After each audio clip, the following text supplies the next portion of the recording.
Nous parlons du péché. Pourquoi est-ce que les chrétiens, quand ils commencent l'office, ils disent que nous avons péché, nous sommes contents, nous avons péché, etc.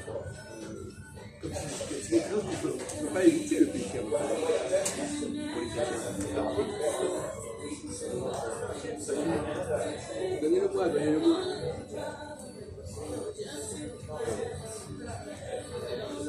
Alors, qu'est-ce qui fait? En quoi nous sommes des pécheurs? Nous sommes. Le péché, c'est d'avoir commis des choses, c'est avoir aussi un mauvais comportement. Mais pourquoi nous sommes obligés d'être des pécheurs? Pas d'avoir fait le Seigneur. Est-ce que c'est dans notre nature de pécher? Oui, parce qu'on n'est pas parfait. Comment? On n'est pas parfait. Non, attendez, la question est de savoir que par quoi péchons-nous? Dans quelle façon nous péchons? Par le mensonge. C'est de mentir. Tout à l'heure, on a parlé, on est resté là, c'est votre aide. Voilà. Le péché, qu'est-ce qui nous conduit au péché à votre avis? Quelles sont les forces en nous qui nous font pécher, qui nous font faire des erreurs, qui nous font faire des abus? Allez-y. Alors, péché, c'est une mission qui a été introduite par l'Église catholique pour inférioriser le peuple de façon qu'ils suivent impunément les seigneurs qui remontent le chemin des péchés. Donc, vous êtes inférieur, vous allez m'obéir maintenant pour vous racheter. Et n'oubliez pas de mettre 20 € dans le panier de la quête. Hein. On vous a entendu, on vous a entendu. Il n'y a pas de péché. On vous a entendu. Hein. La perfection, nous sommes imparfaits. Non mais c'est ce qu'il a dit. Non mais la question n'est pas là. La question est de savoir qu'est-ce qui nous rend imparfaits. C'est pas dire nous sommes imparfaits. En quoi sommes-nous imparfaits? Et par quoi péchons-nous? Je me souviens que ça a un rapport avec la question qu'on a eue avant. Mais vous n'avez pas la connexion entre ce qu'on a dit avant et ce qu'on dit maintenant. On a parlé, quand on a demandé à quelle est la question qu'on a posée tout à l'heure à Ahmed, c'est quoi? Toucher l'odorat. Oui, voilà. Et ça n'a pas rapport avec le péché. C'est extraordinaire, ça ne vous fait pas de connexion. Vous ne vous connectez pas. On en a parlé plusieurs fois. Alors, donc, en quoi les sens nous font pécher? Je répète, il n'y a pas de péché. C'est l'Église catholique qui a inventé cette notion pour nous faire peur. Non mais d'accord, vous l'avez dit. Oui, Mais ne répétez pas. Non mais c'est incroyable. Vous prenez la parole pour dire la même chose, c'est n'importe quoi. Au début, j'ai dit je répète. On ne vous demande pas de répéter. Mais, à un moment donné, vous n'êtes plus aussi gérable à un moment donné. Mettez-vous en veilleuse, mon vieux. C'est incroyable. Regardez, il prend la parole pour répéter la même chose, il radote. Bon, alors, maintenant on vous a mis sur la voie. Est-ce que les femmes pêchent de la même manière que les hommes? Est-ce que le péché est le même chez les hommes et chez les femmes? Non, c'est pas le même péché, ça. Vous connaissez mes théories sur les sens et les femmes et les hommes? Est-ce que vous connaissez des théories sur Freud? Sur le ça et le surmoi? Le ça, chez Freud, c'est le péché. Bon. C'est ça qui nous conduit au péché, le ça. Le sang. Bon. T'as compris? C'est ce que le professeur Sigmund Freud, Deutschland, il a employé le mot péché.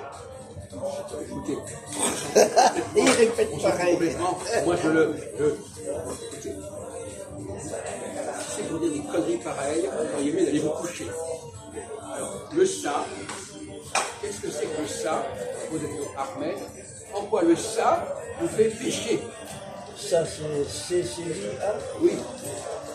Moi, je ne dis rien de Freud et des copies freudiennes, etc. Mensonge.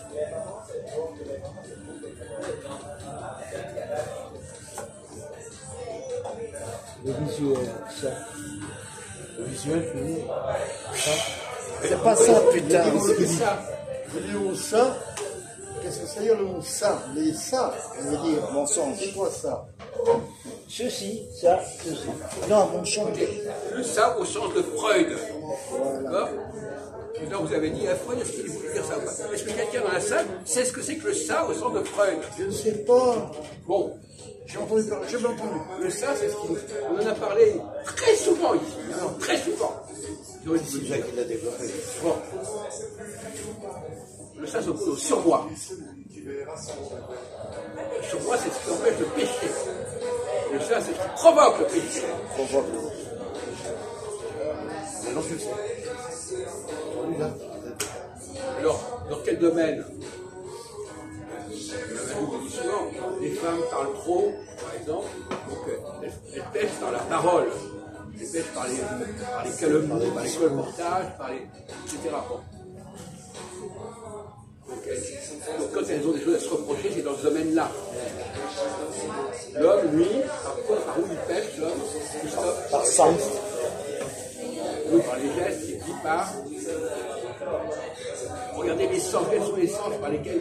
On en a parlé tout à l'heure, vous avez oublié, quels sont les sens où les femmes ont plus de sensibilité que les hommes? Non, l'homme par le regard. L'odorat! L'odorat, l'odeur. Et pourquoi vous ne l'avez pas dit, mon gars? On parle avec les odorats ici ou quoi? On a parlé longuement de l'odorat. Et pourquoi vous ne l'avez pas dit? C'est incroyable! Ils n'ont rien dans la tête, c'est pas croyable! C'est pour ça que l'islam a séparé l'homme de la femme, pour pas que l'homme soit importuné par les bavardages idiots des femmes. Ils partagent avec... Voilà. À cause de ça. Ça, vous pourriez le dire, ça. Vous parlez C'est connu, sérieusement. ça. C'est connu. Partager- Donc elle pêche par là. Dites-le. Et l'homme, il pêche par l'odorat. Par l'odorat. Pourquoi il pêche par l'odorat? Pourquoi il pêche par les odeurs? Je ne supporte Il pas. reçoit Mais mieux. non! C'est le contraire. Il les perçoit mieux. Bon, Ah, c'est là-bas, chef. C'est Là-bas, ne porte pas les odeurs. Oui. Et l'homme supporte l'odeur. Oui, mais il porte les odeurs. Oui, il porte C'est les là. odeurs. Mais la femme, non. Donc quand on dit qu'il ne supporte pas les odeurs, c'est un contresens majeur. Voilà. Lui-même, l'homme, le mal a Ah, une mais il a raison, Jacques. Pourquoi? spécifique. J'ai vu aujourd'hui, dans un bus RATP, un clochard sale qui puait, qui a dérangé tout le monde, encore une fois. Non, mais l'homme, Quand vous avez dit il y a 3 secondes que c'est l'homme qui ne supportait pas les odeurs. l'homme, il a Terreur. une Ah bah odeur oui, mais oui, bah, faut essayer de personnelle. aussi, hein. L'homme, spécifique à lui, une odeur très forte, le muscle, on appelle ça, mais qui plaît énormément aux femmes. Ah oui, le bouc et les chèvres. D'accord. Et inversement, Mais il dit des choses logiques. Hein, bah oui, bah, beaucoup plus que d'autres. Et inversement, les hommes, même s'ils se... Mais inversement, même si les hommes se plaignent que les femmes parlent trop, ça les séduit aussi. Ah oui, parlez aussi.